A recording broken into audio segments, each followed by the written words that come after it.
Karl Feyerabend. Paul Karl Feyerabend, /ßfaɪər.æbənd German, January 13, 1924, February 11, 1994, was an Austrian-born philosopher of science best known for his work as a professor of philosophy at the University of California, Berkeley, where he worked for 3 decades, 1958 to 1989. At various different points in his life, he lived in England, the United States, New Zealand, Italy, Germany, and finally Switzerland. His major works include Against Method, published in 1975, Science in a Free Society, published in 1978, and Farewell to Reason, a collection of papers published in 1987. Feyerabend became famous for his purportedly anarchistic view of science and his rejection of the existence of universal methodological rules. He was an influential figure in the sociology of scientific knowledge. Asteroid, 22356, Feyerabend is named in his honor. Biography. Early life. Feyerabend was born in 1924 in Vienna, where he attended primary and high school. In this period he got into the habit of frequent reading, developed an interest in theater, and started singing lessons. After graduating from high school in April 1942 he was drafted into the German Arbeitsdienst.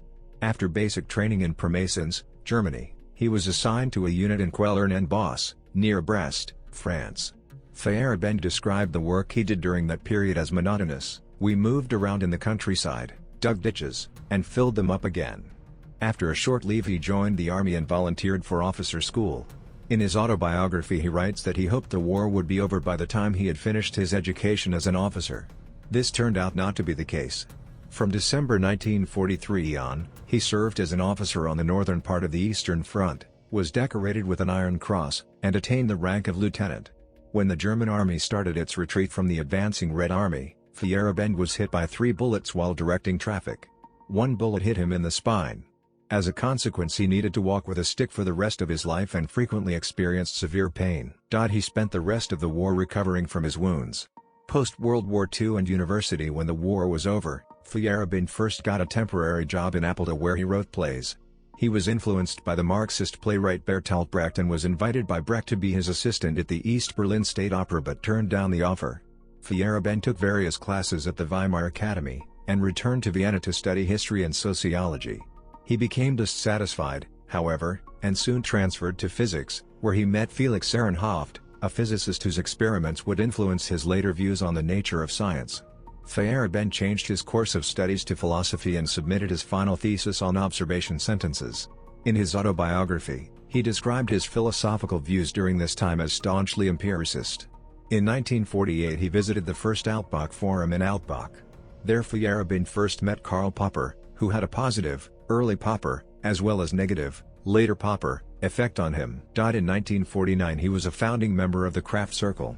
In 1951, Feyerabend was granted a British Council scholarship to study under Wittgenstein.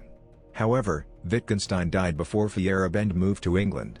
Feyerabend then chose Popper as his supervisor instead, and went to study at the London School of Economics in 1952. In his autobiography, Feyerabend explains that during this time, he was influenced by Popper. "I had fallen for." After that, Feyerabend returned to Vienna and was involved in various projects, a translation of Karl Popper's Open Society and Its Enemies, hunting down manuscripts Popper had left in Vienna, a report on the development of the humanities in Austria, and several articles for an encyclopedia. Academia. In 1955, Feyerabend received his first academic appointment at the University of Bristol, where he gave lectures about the philosophy of science. Later in his life he worked as a professor, or equivalent, at Berkeley, Auckland, Kassel, Sussex, Yale, London, Berlin and ETH Zurich.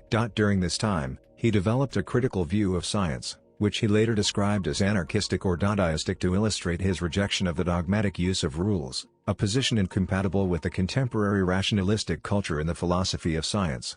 At the London School of Economics, Feyerabend met a colleague of Karl Popper, Imre Lakatos, with whom he planned to write a dialogue volume in which Lakatos would defend a rationalist view of science and Feyerabend would attack it.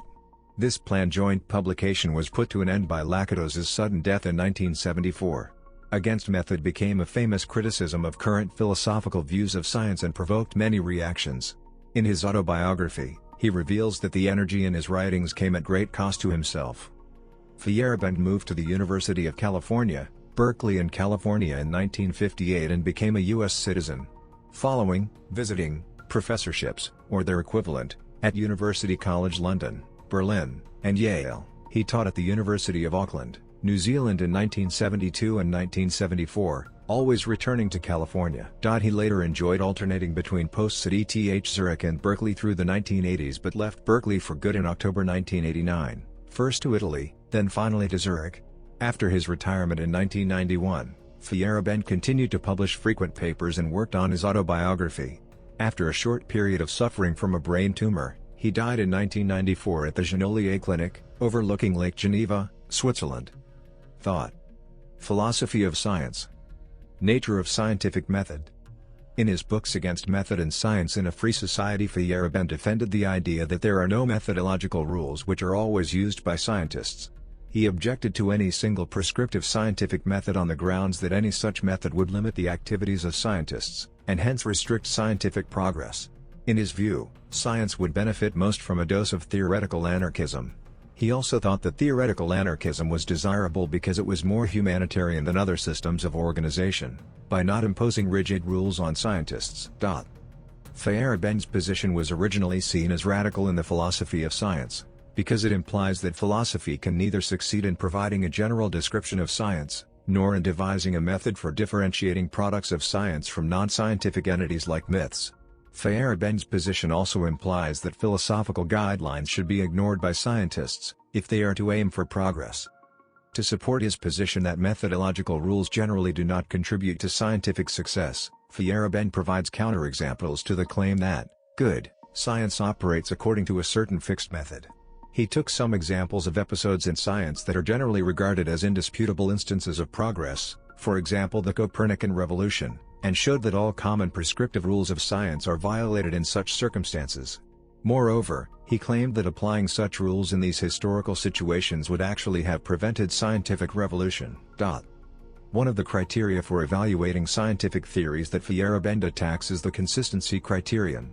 He points out that to insist that new theories be consistent with old theories gives an unreasonable advantage to the older theory. He makes the logical point that being compatible with a defunct older theory does not increase the validity or truth of a new theory over an alternative covering the same content. That is, if one had to choose between two theories of equal explanatory power, to choose the one that is compatible with an older, falsified theory is to make an aesthetic, rather than a rational choice.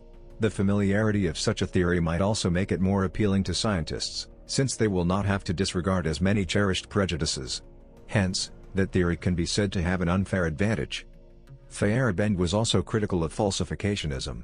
He argued that no interesting theory is ever consistent with all the relevant facts. This would rule out using a naive falsificationist rule which says that scientific theories should be rejected if they do not agree with known facts. Feyerabend uses several examples, but renormalization in quantum mechanics provides an example of his intentionally provocative style. This procedure consists in crossing out the results of certain calculations and replacing them by a description of what is actually observed. Thus one admits, implicitly, that the theory is in trouble while formulating it in a manner suggesting that a new principle has been discovered against method. p. 61. Feyerabend is not advocating that scientists do not make use of renormalization or other ad hoc methods. Instead, he is arguing that such methods are essential to the progress of science for several reasons. One of these reasons is that progress in science is uneven. For instance, in the time of Galileo, optical theory could not account for phenomena that were observed by means of telescopes. So, astronomers who used telescopic observation had to use ad hoc rules until they could justify their assumptions by means of optical theory. Feyerabend was critical of any guideline that aimed to judge the quality of scientific theories by comparing them to known facts. He thought that previous theory might influence natural interpretations of observed phenomena. Scientists necessarily make implicit assumptions when comparing scientific theories to facts that they observe. Such assumptions need to be changed in order to make the new theory compatible with observations. The main example of the influence of natural interpretations that Feyerabend provided was the tower argument. The tower argument was one of the main objections against the theory of a moving Earth. Aristotelians assumed that the fact that a stone which is dropped from a tower lands directly beneath it shows that the Earth is stationary.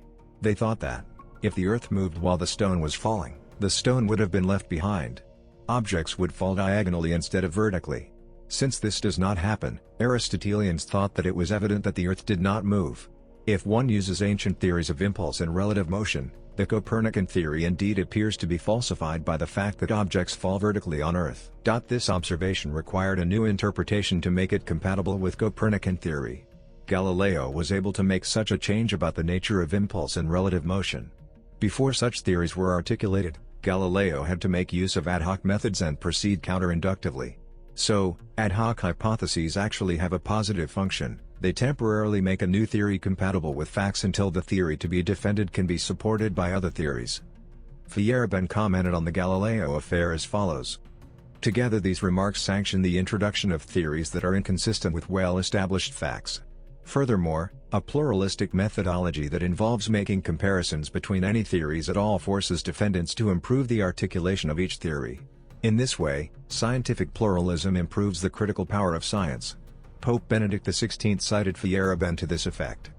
According to Feyerabend, new theories came to be accepted not because of their accord with scientific method, but because their supporters made use of any trick, rational, rhetorical or ribald, in order to advance their cause.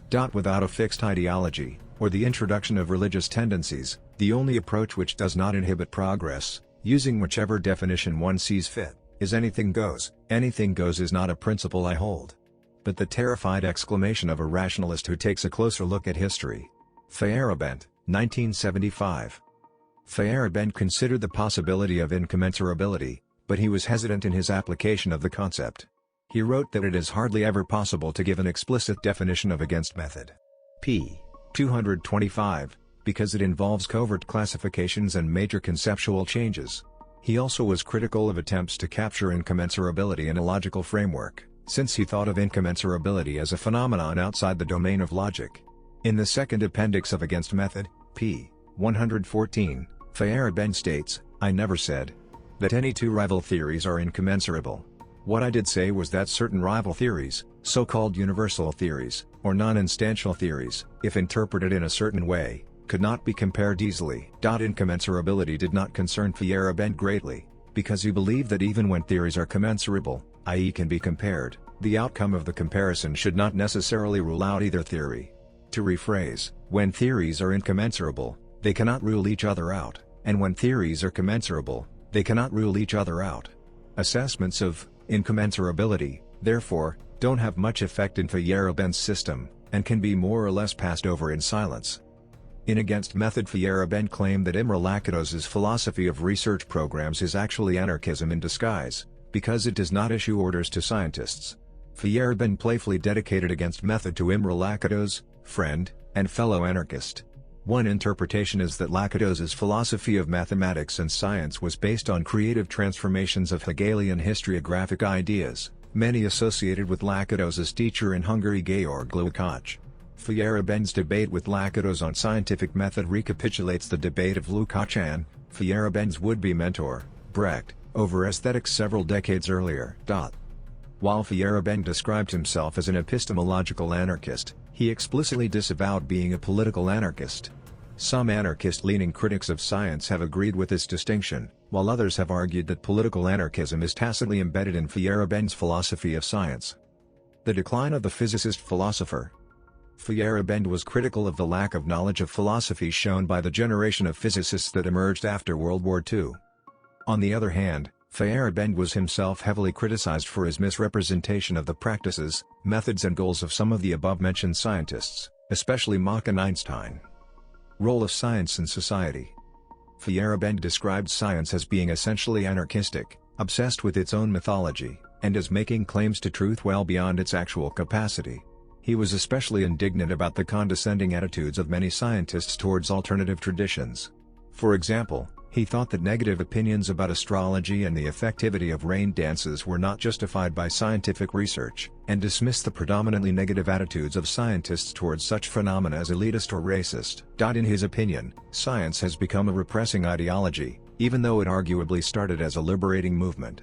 Feyerabend thought that a pluralistic society should be protected from being influenced too much by science, just as it is protected from other ideologies. Starting from the argument that a historical universal scientific method does not exist, Feyerabend argues that science does not deserve its privileged status in Western society. Since scientific points of view do not arise from using a universal method which guarantees high-quality conclusions, he thought that there is no justification for valuing scientific claims over claims by other ideologies like religions. Feyerabend also argued that scientific accomplishments such as the moon landings are no compelling reason to give science a special status. In his opinion, it is not fair to use scientific assumptions about which problems are worth solving in order to judge the merit of other ideologies. Additionally, success by scientists has traditionally involved non-scientific elements, such as inspiration from mythical or religious sources.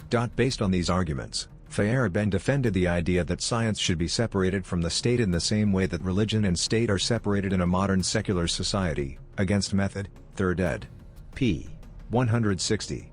He envisioned a free society in which all traditions have equal rights and equal access to the centers of power. Science in a free society. p. 9. For example, parents should be able to determine the ideological context of their children's education, instead of having limited options because of scientific standards. According to Feyerabend, science should also be subjected to democratic control. Not only should the subjects that are investigated by scientists be determined by popular election, scientific assumptions and conclusions should also be supervised by committees of lay people. He thought that citizens should use their own principles when making decisions about these matters. He rejected the view that science is especially rational on the grounds that there is no single common rational ingredient that unites all the sciences but excludes other modes of thought. Against Method, 3rd ed. p.